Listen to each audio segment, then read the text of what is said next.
dan kuagungkan,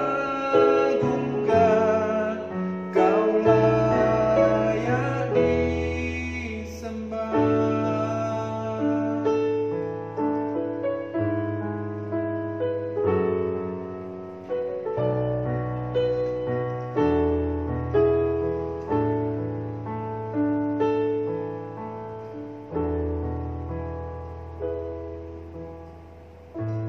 Aku cinta padamu, Tuhan.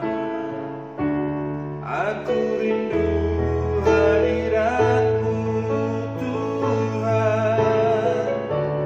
Aku ingin selalu dekat padamu, menikmati kehadiran-Mu.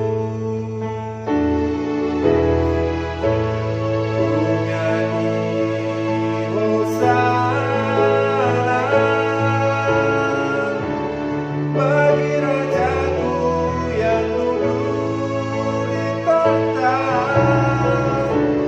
aku muliakan dan kuagungkan, Kau layak disembah.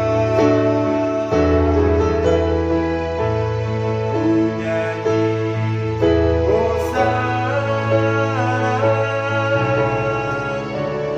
bagi Rajaku yang duduk di tahta,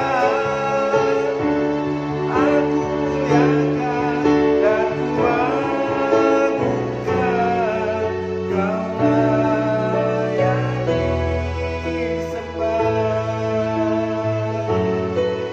Kau layak disembah. Kau layak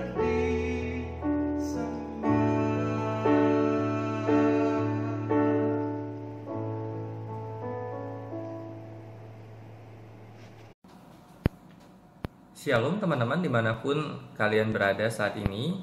Kita bersyukur hari ini kita boleh bersama-sama belajar sebagian dari firman Tuhan. Dan sebelum kita merenungkan sebagian dari firman Tuhan, mari saya mengajak kita berdoa pada Tuhan. Tuhan Yesus berkati kami ketika kami akan belajar sebagian dari firman Tuhan. Dan biarlah anugerah daripada Tuhan yang memampukan kami untuk mengerti kebenaran firman Tuhan hari ini. Terima kasih Tuhan, dalam nama Tuhan Yesus kami berdoa. Amin. Teman-teman, hari ini saya akan mengajak kita membaca dari Matius pasal yang kelima, ayat yang ke-13 saja. Matius pasal yang kelima, ayat yang ke-13, kamu adalah garam dunia, jika garam itu menjadi tawar, dengan apakah ia diasinkan? Tidak ada lagi gunanya selain dibuang dan diinjak orang. Matius pasal yang kelima, ayat yang ke-13 ini adalah rangkaian dari khotbah Tuhan Yesus di bukit, yaitu dari pasal yang kelima sampai dengan pasal yang ketujuh. Dan kalau kita melihat dari pasal yang kelima ayat yang pertama dikatakan ketika Yesus melihat orang banyak itu, naiklah ia ke atas bukit dan setelah ia duduk, datanglah murid-muridnya kepadanya. Ini adalah sebuah kondisi di mana Tuhan Yesus berhadapan di antara para murid dan kemudian orang banyak yang datang bersama-sama untuk belajar dari Tuhan. Sekalipun misalkan kita melihat bahwa tidak semua orang yang datang, yang berbondong-bondong datang pada Yesus itu ingin belajar. Banyak motivasi yang mereka punya. Tetapi anggap saja semuanya ingin mendengar dan melihat tentang Tuhan Yesus. Dan teman-teman, kalau kita melihat di dalam bagian ini, Tuhan Yesus berkata, kamu adalah garam dunia. Kamu di dalam bagian ini bisa menunjukkan kepada para murid, karena para murid ada di situ. Tetapi kamu di sini juga bisa berkata kepada orang banyak yang juga ada di situ. Ya, konteksnya adalah bukan hanya para murid, tetapi orang banyak, dan bukan hanya orang banyak, tapi juga para murid. Dan dikatakan di sana jika garam itu menjadi tawar dari kondisi orang, dan kemudian Tuhan kaitkan dengan kondisi fisik. Pada zaman orang-orang Israel, ketika bicara tentang garam, itu bukan seperti garam di dapur di rumah kita. Garam dapur yang bentuknya buliran dan kemudian kita masukkan ke sup, kita masukkan ke masakan, dan garam itu menjadi cair dan tidak terlihat lagi fisiknya. Tetapi garam-garam di Israel adalah garam dari bongkahan-bongkahan batu garam dan bongkahan batu garam ini mengandung mineral garam. Dan orang-orang Israel ketika mereka mau masak, mereka gunakan bongkahan-bongkahan itu untuk masak. Dan kalau dikatakan di sini bahwa bagaimana bisa menjadi tawar? Iya, bongkahan batu garam itu ketika materi garam yang terkandung di dalam batu itu sudah habis, sudah hilang, dan batu itu tinggal batu dan tidak lagi asin. Dan itulah yang dimaksud dengan bisa menjadi tawar. Ketika batu itu tidak mengandung garam lagi, dan apa yang dilakukan kalau sudah tidak lagi menjadi asin? Maka dikatakan di sini bahwa dibuang dan diinjak orang. Jadi pada waktu itu kalau batu garam itu tidak mengandung garam lagi, maka orang akan buang seperti batu-batu di pinggir jalan. Dan apa yang terjadi pada batu-batu itu?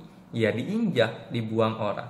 Dan Yesus kaitkan antara kamu garam dunia dan garam yang sudah batu yang tidak lagi mengandung garam. Teman-teman, apa fungsi dari garam? Selain mengasinkan, maka pada masa itu adalah garam berfungsi untuk mengawetkan. Mengawetkan makanan, mengawetkan karena waktu itu belum ada kulkas, waktu itu belum ada alat-alat untuk mengawetkan makanan, dan digunakan garam. Ketika dikatakan kamu adalah garam dunia, kalau garam itu tidak lagi menjadi asin dan tidak lagi gunanya, maka untuk apa anak-anak Tuhan hidup di tengah-tengah dunia? Karena itu Tuhan ingin katakan seperti ini, bahwa ketika kamu adalah garam dunia, kamu harus tahu identitasmu sebagai garam itu yang membawa dampak, yang memelihara dunia ini supaya kerusakan itu tidak semakin cepat rusak. Dan itulah fungsi kita sebagai anak-anak Tuhan di tengah-tengah dunia. Teman-teman, apakah kita sudah melakukan fungsi kita di tengah-tengah dunia? Yaitu kita membawa dampak bagi orang-orang di sekitar. Ketika kita ada di tengah-tengah teman-teman kita, maka apakah kita beda dengan mereka atau tidak? Atau bahkan kita sama dengan mereka dan tidak kelihatan bahwa kita ini anak-anak Tuhan. Atau mereka bisa melihat bahwa kita ini anak-anak Tuhan. Kadang kita merasa bahwa janganlah seperti itu, nanti dianggap kayak pendeta, seperti orang suci, orang kudus. Tapi bagi saya, kita harus berbeda. Kita harus membawa dampak bagi teman-teman kita. Dan teman-teman, ketika kita tahu panggilan kita sebagai anak-anak Tuhan, kadang itulah identitas kita. Tuhan Yesus menekankan di sini tentang identitas sebagai anak-anak Tuhan, yaitu identitas membawa dampak, dan engkau berbeda. Kenapa engkau berbeda dari orang-orang yang belum mengenal Tuhan? Karena Tuhan yang menebusmu adalah Tuhan yang berbeda. Dia rela datang dari surga ke dalam dunia, dia lahir menjadi manusia, bertumbuh, dan kemudian dia memberitakan Injil, mati di kayu salib, dan kemudian dia bangkit, naik ke surga, dan dia janji akan datang kembali. Itu Tuhan yang berbeda. Tuhan orang-orang Kristen di dalam Kristus Yesus adalah Tuhan yang berbeda. Dan Tuhan yang berbeda itu menuntut kita juga untuk berbeda, yaitu kita menjadi orang yang membawa dampak. Dan yakinilah orang-orang di sekitarmu sedang menantikan bahwa seperti apa hidupmu sebagai anak-anak Tuhan. Ketika engkau sekolah nih, sekarang sekolah secara online, seperti apa hidupmu ketika engkau sekolah online? Ketika ujian secara online, masih nyontek atau tidak? Dan itu berbeda. Ketika engkau ibadah, yang saat ini beberapa bulan ini kita ibadah secara online, apakah engkau sungguh-sungguh beribadah kepada Tuhan atau tidak? Dan seperti apa hidupmu dalam hidup pengenalanmu akan Tuhan? Teman-teman, biarlah engkau tahu identitasmu, dan bukan hanya tahu identitasmu, tetapi engkau gumulkan identitasmu, engkau tancapkan itu di dalam hatimu, di dalam loh daging itu, dan kemudian engkau hidupi identitasmu di tengah-tengah orang, dan engkau tanpa ngomong sekalipun ke orang Kristen, mereka tahu engkau anak Tuhan, dan engkau akan menjadi dampak dan hidup kita untuk memuliakan Tuhan melalui identitas kita sebagai anak-anak Tuhan. Tuhan Yesus memberkati kita. Kita berdoa. Tuhan Yesus berkati setiap teman-teman yang mendengar perenungan ini di dalam hidup mereka, bila mereka tahu identitas mereka dan mereka berjuang dalam identitas itu untuk memuliakan nama Tuhan. Terima kasih Bapa, dalam nama Tuhan Yesus kami berdoa dan bersyukur pada Tuhan. Amin. Tuhan Yesus memberkati kita. Amin.